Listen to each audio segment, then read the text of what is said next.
அமெரிக்காவின் ஜாபில் நிறுவனம் திருச்சியில் 2000 கோடி ரூபாய் முதலீட்டில் புதிய தொழிற்சாலை அமைக்கிறது. ராக்வெல் ஆட்டோமேஷன் 666 கோடி ரூபாய் முதலீடு செய்வதற்கான ஒப்பந்தமும் முதலமைச்சர் முன்னிலையில் கையெழுத்து.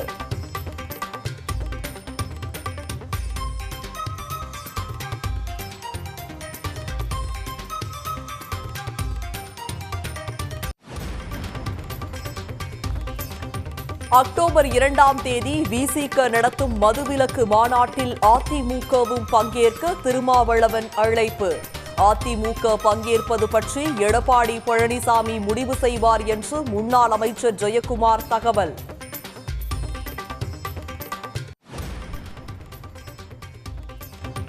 மதுரையில் கொளுத்தும் வெயிலையும் பொருட்படுத்தாது ஆதார் மையங்களில் குவிந்த மக்கள். 10 ஆண்டுகள் பழமையான ஆதார் அட்டைகளை கட்டணம் இன்றி புதுப்பிக்க ஆர்வம்.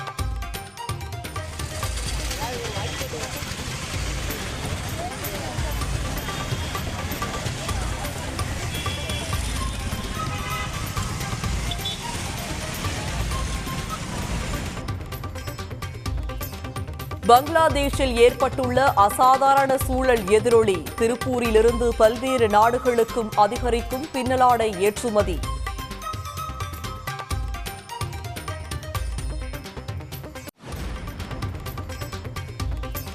கைதியை வீட்டு வேலை செய்ய வைத்த வழக்கு தொடர்பாக சேலம் மத்திய சிறையில் சிபிசிஐடி சோதனை. ஆயுள் தண்டனை கைதியை 84 நாட்கள் தனிமை சிறையில் அடைத்து கொடுமைப்படுத்தியதாக பரபரப்பு தகவல்.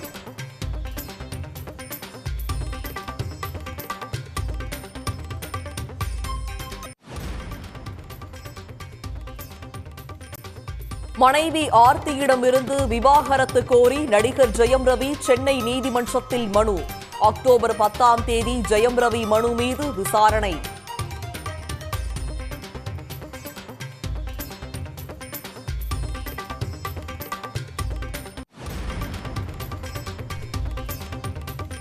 சட்டமன்ற தேர்தல் நடைபெறும் ஹரியானா மாநில பாஜகவில் அதிகரிக்கும் உட்கட்சி பூசல். அடுத்தடுத்து கட்சி தாவும் அதிருப்தியாளர்களை சமாளிக்க முடியாமல் பாஜக திணறல்.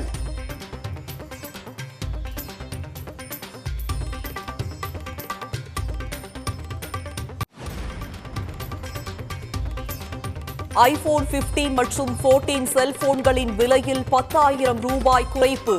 இதுவரை இருந்த ஐபோன் 15 மாடல் விலையில் ஐபோன் 16 அறிமுகமானதால் நடவடிக்கை.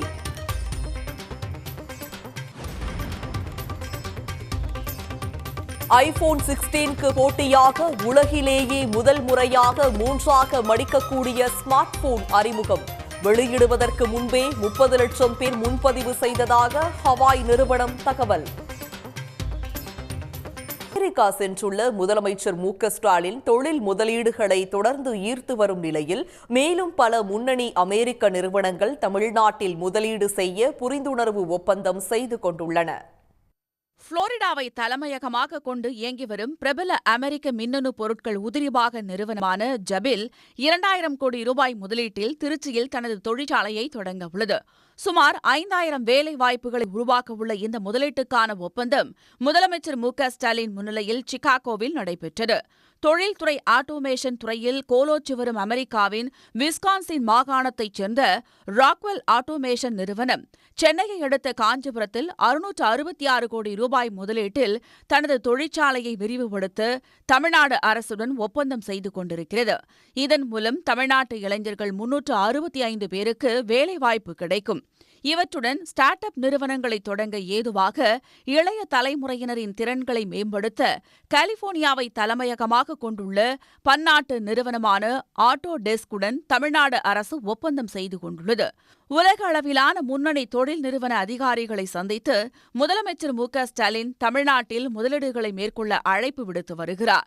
அதன் அடிப்படையில் இதுவரை 14 முன்னணி தொழில் நிறுவனங்கள் 4350 கோடி ரூபாய் முதலீட்டிற்கான ஒப்பந்தங்கள் கையெழுத்தாகியுள்ளதாக தமிழ்நாடு அரசு அறிவித்துள்ளது. மணப்பாறையில் 2000 கோடி ரூபாய் முதலீட்டில் அமையவுள்ள ஜாபில் நிறுவன தொழிற்சாலைக்கு அந்த பகுதி மக்கள் வரவேற்பு அளித்துள்ளனர். அமெரிக்கா சென்று இதற்கான முதலீட்டை ஈர்த்த முதலமைச்சர் மு.க.ஸ்டாலினுக்கு அவர்கள் நன்றி தெரிவித்துள்ளனர்.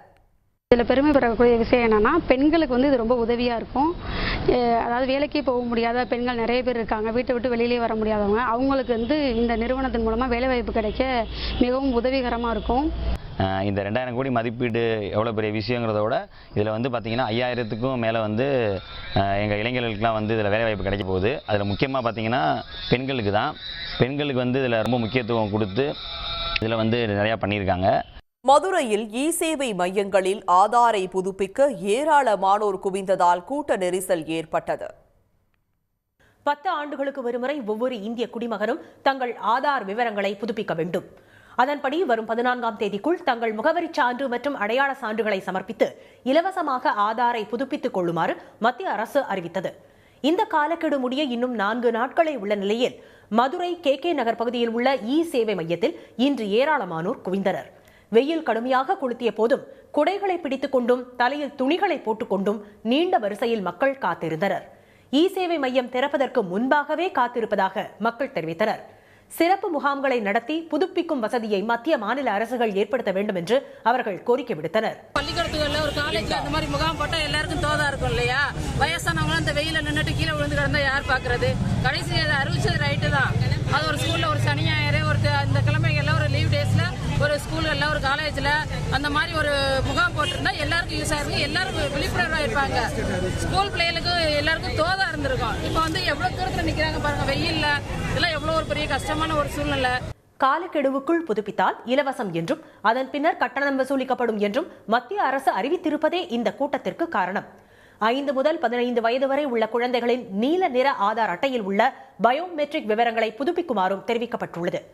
பெயர், முகவரி, பிறந்த தேதி, பாலினம், செல்போன் எண், மின் அஞ்சல் முகவரி உள்ளிட்ட விவரங்களை இ-சேவை மையங்களில் இலவசமாக புதுப்பித்துக் கொள்ளலாம் என்றும் மத்திய அரசு அறிவித்துள்ளது. வங்கதேசத்தில் நிலவும் அசாதாரண சூழல் காரணமாக ஐரோப்பிய நாடுகளை சேர்ந்த உலகளாவிய பிராண்ட்களின் பார்வை திருப்பூர் பக்கம் திரும்பியுள்ளது. இதனால் வரும் நாட்களில் ஏற்றுமதி அதிகரிக்கும் என்று பின்னலாடை உற்பத்தியாளர்கள் நம்பிக்கை தெரிவித்துள்ளனர். பண மதிப்பிழப்பு, GST, கொரோனா ஊரடங்கு, கண்டெய்னர் தட்டுப்பாடு உள்ளிட்டவற்றால் நிலை குலைந்திருந்த திருப்பூர் பின்னலாடை வர்த்தகம் தற்போது மெல்ல மெல்ல மீண்டு வரத் தொடங்கியுள்ளது. இந்த ஆண்டு ஏற்றுமதி 14% வரை வளர்ச்சி அடைந்திருப்பது பின்னலாடை துறையினரிடையே மகிழ்ச்சியை ஏற்படுத்தியுள்ளது. வங்கதேசத்தில் ஏற்பட்டுள்ள அசாதாரண சூழல் காரணமாக கடந்த 2 வாரங்களில் மட்டும் திருப்பூர் 450 கோடி ரூபாய் மதிப்பிலான புதிய ஏற்றுமதி ஆர்டரை பெற்றுள்ளது. குறிப்பாக ஐரோப்பிய நாடுகளைச் சேர்ந்த முன்னணி பிராண்டுகளிடமிருந்து ஆர்டர்கள் வரத் தொடங்கியுள்ளன. போன்ற பிராண்டுகளும், பெப்கோ போன்ற போலந்து பிராண்டும், ஜிமேன் போன்ற பிராண்டுகளும் ஆர்டர்களை கொடுக்கின்றன. வரும் ஆண்டுகளில் குறிப்பாக திருப்பூர் ஏற்றுமதி அரசாங்கம் 10% 15% வரை உயரும் என்று எதிர்பார்க்கின்றோம். ஐரோப்பிய ஒன்றியத்துடன் வங்கதேசம் வரியில்லா ஒப்பந்தம் செய்துள்ளது. எனவே திருப்பூர் பின்னலாடை துறை வளர்ச்சியடையவும் ஏற்றுமதியை அதிகரிக்கவும் வரியில்லா ஒப்பந்தம் மேற்கொள்ள ஒன்றிய அரசு நடவடிக்கை எடுக்க வேண்டும் என்ற கோரிக்கை எழுந்துள்ளது. UK, யூரோப் நாடுகளுக்கு வந்தால்தான் திருப்பூருடைய ஏற்றுமதியில் ஒரு பெரிய மாற்றம் பங்களாதேஷிலிருந்து ஆர்டர்கள் வர ஆரம்பிக்கும். ஏனென்றால் அவர்களுக்கு அந்த 10% வரி இல்லை என்பது அவங்களுக்கு ஒரு பெரிய அட்வான்டேஜாக இருக்கிறது. அந்த அட்வான்டேஜ் இந்தியாவுக்கு வந்தால் ஒழிய அந்த 10% விட்டு எந்த இறக்குமதியாளர்களும் இந்தியாவுக்கு வரமாட்டார்கள். அக்டோபர் மாத இறுதியில் பிரிட்டனுடன் வரியில்லா ஒப்பந்தம் மேற்கொள்ளப்பட்டு அதற்கான அறிவிப்பு வெளியாகும் என எதிர்பார்க்கப்படுகிறது. அவ்வாறு ஒப்பந்தம் மேற்கொள்ளப்படும் பட்சத்தில் ஏற்றுமதி அதிகரிக்கும் என்று பின்னலாடை உற்பத்தியாளர்கள் தெரிவித்துள்ளனர். சன் செய்திகளுக்காக திருப்பூரிலிருந்து செய்தியாளர் ராமசாமி.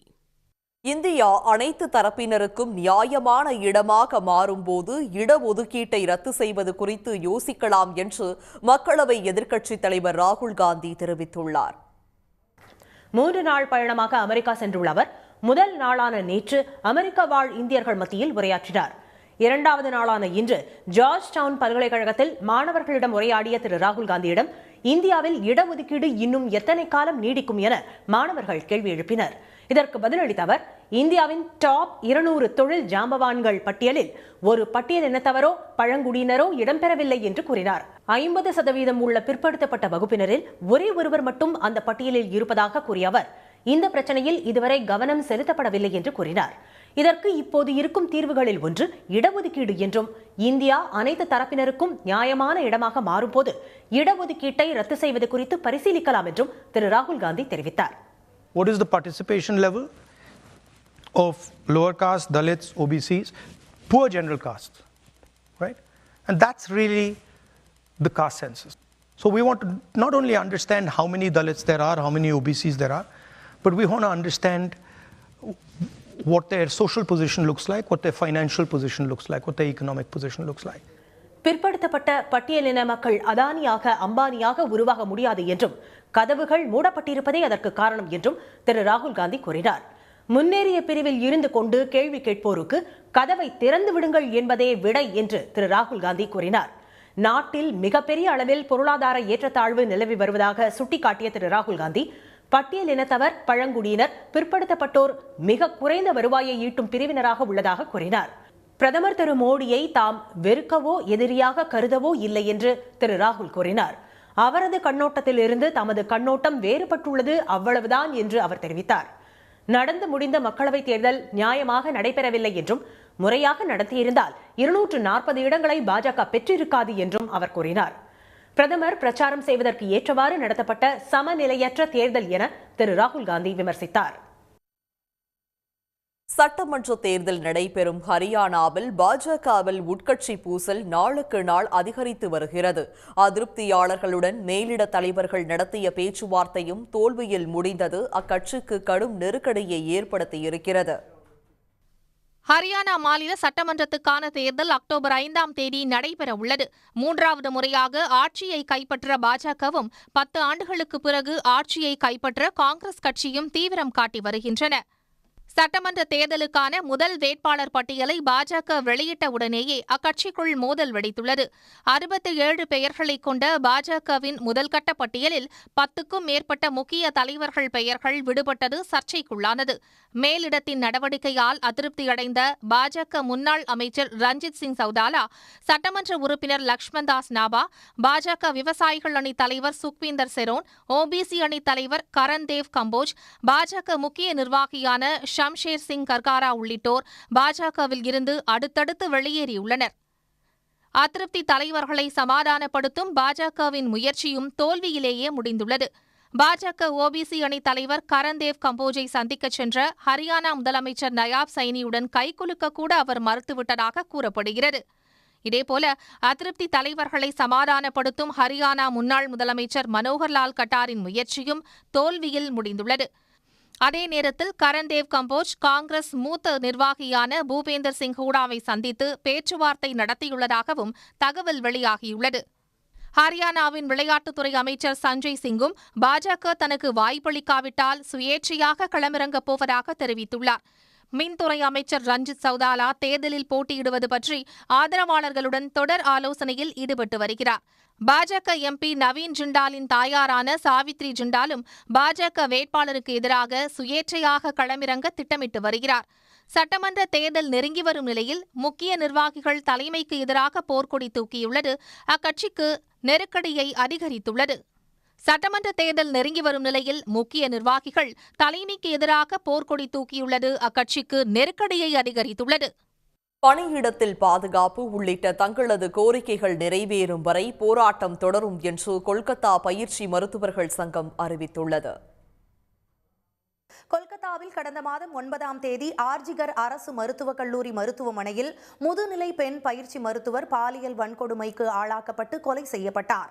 உச்சநீதிமன்றத்தில் தலைமை நீதிபதி திரு சந்திரசூட் தலைமையிலான அமர்வு முன்பு பயிற்சி மருத்துவர் கொலை வழக்கு நேற்று மீண்டும் விசாரணைக்கு வந்தது. அப்போது மேற்கு வங்க அரசு தரப்பில் ஆஜரான மூத்த வழக்கறிஞர் திரு கபில் சிபல் மருத்துவர்களின் வேலை நிறுத்தத்தால் இதுவரை 23 நோயாளிகள் உயிரிழந்துள்ளதாகவும் 6 லட்சத்திற்கும் மேற்பட்ட நோயாளிகளுக்கு சிகிச்சை மறுக்கப்பட்டுள்ளதாகவும் குறிப்பிட்டார். கடந்த 28 நாட்களாக பயிற்சி மருத்துவர்கள் பணிக்கு செல்லாததால் மேற்கு வங்க சுகாதார அமைப்பில் கடும் இடையூறு ஏற்பட்டுள்ளதாக கூறிய தலைமை நீதிபதி திரு சந்திரசூட் இன்று மாலை 5 மணிக்குள் பணிக்கு திரும்புபவர்கள் மீது பணியிட மாற்றம் உள்ளிட்ட எந்தவித ஒழுங்கு நடவடிக்கையும் எடுக்கப்படாது என்று உறுதியளித்த அவர் பணிக்கு திரும்பாவிட்டால் மாநில அரசு எடுக்கும் ஒழுங்கு நடவடிக்கைகளை தடுக்க முடியாது என்று எச்சரித்திருந்தார். இந்நிலையில் பணியிடத்தில் பாதுகாப்புக்கு ஊழியர்கள், கண்காணிப்பு கேமராக்கள், மருத்துவர்களுக்கு தனித்தனி ஓய்வறை, கழிப்பறை, கொல்கத்தா காவல்துறை தலைவரை மாற்ற வேண்டும் உள்ளிட்ட தங்களது கோரிக்கைகள் நிறைவேற்றப்பட்டால் மட்டுமே நீதிமன்றத்தின் உத்தரவை பரிசீலனை செய்வோம் என்று மேற்கு வங்க பயிற்சி மருத்துவர்கள் முன்னணி அறிவித்துள்ளது. கென்யா தலைநகர் நைரோபியில் உள்ள விமான நிலையத்தை கௌதம் அதானி நிறுவனத்திற்கு குத்தகைக்கு விட அந்நாட்டு உயர்நீதிமன்றம் தடை விதித்துள்ளது. நைரோபியின் ஜோமோ கென்யாட்டா சர்வதேச விமான நிலையத்தை 30 ஆண்டுகளுக்கு நிர்வகிக்கும் ஒப்பந்தத்தை அதானி குழுமத்துக்கு தர கென்யா அரசு முடிவு செய்தது. இதற்காக 15,535 கோடி ரூபாய் ஒப்பந்தம் போடப்பட்ட நிலையில் விமான நிலையத்தை அதானியிடம் ஒப்படைப்பதற்கு எதிராக அந்நாட்டில் போராட்டங்கள் வெடித்தன. கென்யா அரசின் இந்த முடிவு அந்நாட்டு அரசியல் சாசனத்திற்கு எதிரானது என்றும் உள்நாட்டு தொழிலாளர்களின் வேலை வாய்ப்பு பறிபோகும் என்றும் தொழிற்சங்கங்கள் எதிர்ப்பு தெரிவித்தன. ஆனால் வேலை வாய்ப்பு பறிபோகாது என்று உறுதியளித்த கென்யா அரசு அதானி நிறுவனத்துடன் ஒப்பந்தம் செய்ய நடவடிக்கை மேற்கொண்டது. இந்நிலையில் கென்யா மனித உரிமை கழகம் மற்றும் கென்யா வழக்கறிஞர்கள் சங்கம் இணைந்து அதானியுடன் ஒப்பந்தம் போடும் முடிவுக்கு தடை விதிக்குமாறு நைரோபி உயர்நீதிமன்றத்தில் முறையிட்டனர். விமான நிலையத்தை விரிவுபடுத்த உள்நாட்டிலேயே நிதி ஆதாரத்தை பெருக்கிக் கொள்ளலாம் என்று அவை வாதிட்டன. இதனை ஏற்றுக்கொண்ட உயர்நீதிமன்றம் நைரோபி விமான நிலையத்தை அதானிக்கு குத்தகைக்கு விடும் முடிவுக்கு தடை விதித்து உத்தரவிட்டுள்ளது. இதனை எக்ஸ் தளத்தில் பதிவிட்டுள்ள கென்யா வழக்கறிஞர்கள் சங்க தலைவர் ஃபெய்த் ஒதியாம்போ தங்களது சட்ட போராட்டத்திற்கு கிடைத்த முதல் வெற்றி என்று கூறியுள்ளார். வாடிக்கையாளர்களின் விருப்பத்திற்கு ஏற்ப மேம்படுத்தப்பட்ட நவீன வசதிகளுடன் கூடிய அல்கசார் மாடல் காரை ஹுண்டாய் நிறுவனம் டெல்லியில் அறிமுகம் செய்துள்ளது. தென்கொரிய கார் தயாரிப்பு நிறுவனமான ஹுண்டாய் பாதுகாப்புக்கு முக்கியத்துவம் அளித்து புது அம்சங்களுடன் கூடிய சொகுசு கார்களை சந்தைகளில் அறிமுகம் செய்து வருகிறது. அந்த வகையில் இந்நிறுவனம் கிரெட்டாவுக்கு நிகராக அல்கசார் மாடல் காரை அறிமுகம் செய்திருந்தது. தற்போது அதைவிட நவீன வசதிகளுடன் மேம்படுத்தப்பட்ட அல்கசார் மாடல் காரை பெட்ரோல் மற்றும் டீசல் என்ஜின்களில் நிறுவனம் விற்பனைக்கு கொண்டு வந்துள்ளது.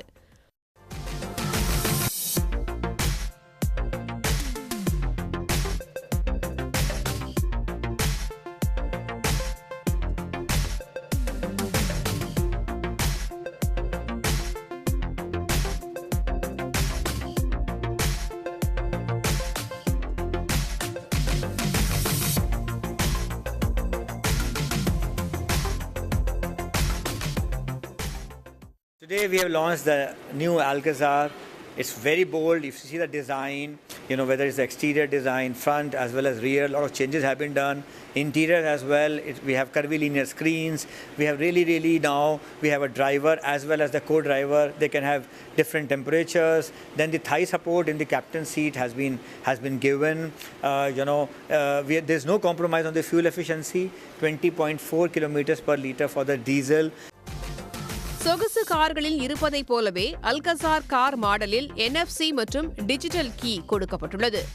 ஹுண்டாய் கார்களில் NFC மற்றும் டிஜிட்டல் கீ வசதி கொண்டு வடிவமைக்கப்பட்டுள்ள முதல் கார் இதுவாகும்.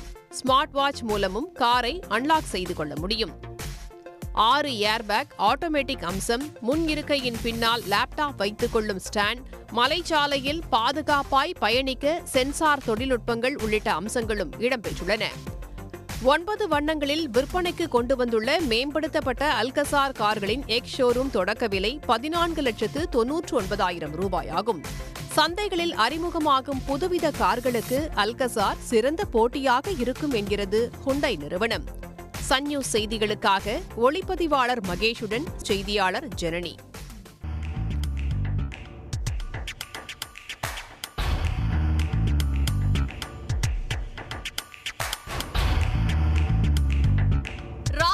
அருகே வெண்டைக்காய் பறிக்கச் சென்ற பெண்ணுக்கு பாலியல் தொல்லை கொடுத்ததாக பாஜக நிர்வாகியை போலீசார் தேடி வருகின்றனர். நெல்லை மாவட்டம் ராதாபுரம் அருகே தெற்கு கும்பிலாம்பாடு பகுதியைச் சேர்ந்தவர் 40 வயது செல்வக்குமார். பாஜக நெல்லை தெற்கு மாவட்ட பொருளாதார பிரிவு தலைவரான இவர் அதே பகுதியில் தனக்கு சொந்தமான தோட்டத்தில் காய்கறிகளை பயிரிட்டு அதை பறித்து சந்தைக்கு அனுப்பி வியாபாரம் செய்து வருகிறார்.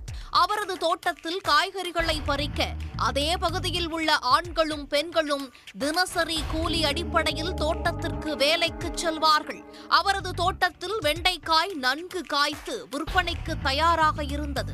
இதனால் செல்வக்குமார் வெண்டைக்காய்களை பறிக்க அதே பகுதியைச் சேர்ந்த பெண்கள் சிலரை வேலைக்கு அழைத்துள்ளார். அதன் பேரில் அங்கு சென்ற பெண்கள் மற்றும் ஆண்கள் வெண்டைக்காய் பறிக்கும் பணியில் ஈடுபட்டு வந்துள்ளனர். அப்போது 35 வயது பெண் ஒருவரை செல்வக்குமார் அழைத்ததாக தெரிகிறது. முதலாளி அழைத்ததால் சென்றவருக்கு பாலியல் தொல்லை கொடுத்து செல்வக்குமார் அத்துமீற முயன்றுள்ளதாக கூறப்படுகிறது. இதனால் அதிர்ச்சியடைந்த பெண் அங்கிருந்து அலறி அடித்து ஓடியுள்ளார். இதுகுறித்து அவர் ராதாபுரம் காவல் நிலையத்தில் புகார் அளித்தார். போலீசார் விசாரணை நடத்தி பெண் வன்கொடுமை தடுப்புச் சட்டத்தின் கீழ் செல்வக்குமார் மீது வழக்கு பதிவு செய்தனர். பின்னர் அவரை கைது செய்யச் சென்றபோது போலீசார் வருவதை அறிந்து செல்வக்குமார் தலைமறைவானார். இதையடுத்து அவரை போலீசார் தீவிரமாக தேடி வருகின்றனர். வெண்டைக்காய் பறிக்கச் சென்ற பெண்ணிடம் பாஜக நிர்வாகி அத்துமீற முயன்றதாக கூறப்படும் சம்பவத்தால் ராதாபுரத்தில் பரபரப்பு ஏற்பட்டது.